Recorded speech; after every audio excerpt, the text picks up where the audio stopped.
दोस्तों आज हम आपके लिए अपडेट लेकर आए हैं पल्स इंडिया लिमिटेड से है। जी हाँ दोस्तों, वही पल्स इंडिया लिमिटेड जिसमें 5 करोड़ 85 लाख निवेशकों का 49,100 करोड़ रुपया लगा हुआ है और इसे पैसे देने का प्रोसीजर सेबी विभाग के हाथ में है।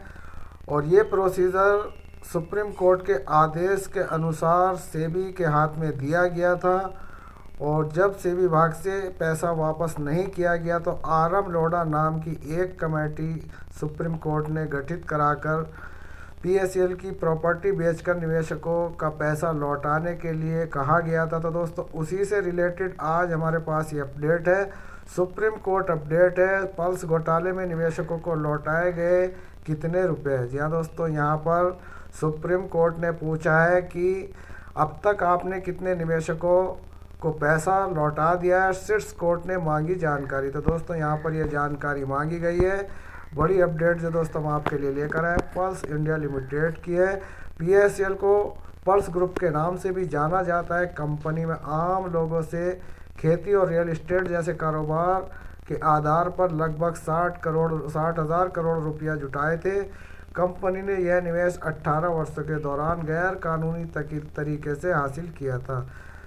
जब लौटाने की बारी आई तो कंपनी पीछे हटने लगी। इस मामले में सेबी ने दखल दिया था और मामला सुप्रीम कोर्ट तक पहुंचा था। तो दोस्तों यहाँ पर ये अपडेट सुप्रीम कोर्ट की है। विस्तार से ये का पूरी अपडेट यह है कि सुप्रीम कोर्ट ने मंगलवार को पल्स एग्रोटेक कॉरपोरेशन लिमिटेड की फौजी योजनाओं में निवेशकों को लौटाने के लिए एकत्रित की गई धनराशि की जानकारी मांगी है। शीर्ष कोर्ट ने बाजार नियामक सेबी और सीजेआई आरएम लोढ़ा की अध्यक्षता वाले विशेष पैनल से पल्स एग्रोटेक लिमिटेड की संपत्तियों की बिक्री और रिफंड के बारे में ताज़ा विवरण उपलब्ध कराने को कहा है। बता दें कि कुछ विशेष पैनलों को अदालत ने नियुक्त किया था।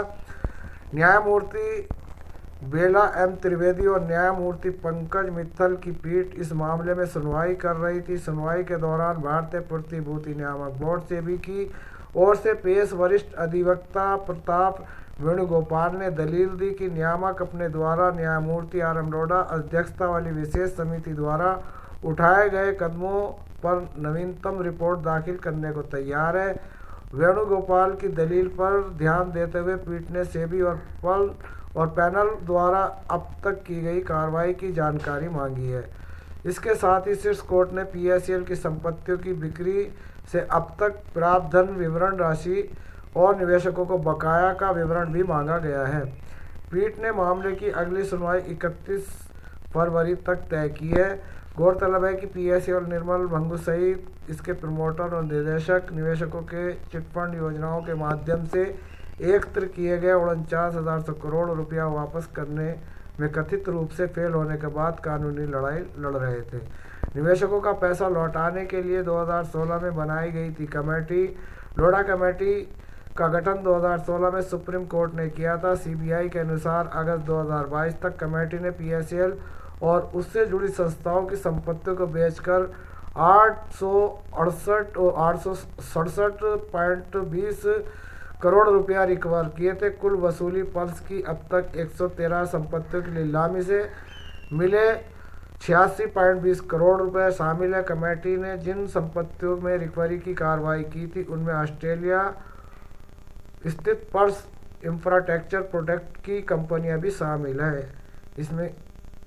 इससे कंपनी ने 369.20 करोड़ रुपए की रिकवरी की थी। ऑस्ट्रेलिया में कार्रवाई के लिए सेबी की ओर से वहां के फेडरल कोर्ट में क्लेम दाखिल किया था। वहां से मंजूरी मिलने के बाद रिकवरी की कार्रवाई को अंजाम दिया गया। इसके अलावा 308.04 करोड़ रुपया सरकार ने पल्स और उसकी सहयोगी कंपनियों के खाते को फ्रीज कर जुटाए थे। सरकार ने कंपनी के फिक्स डिपॉजिट से भी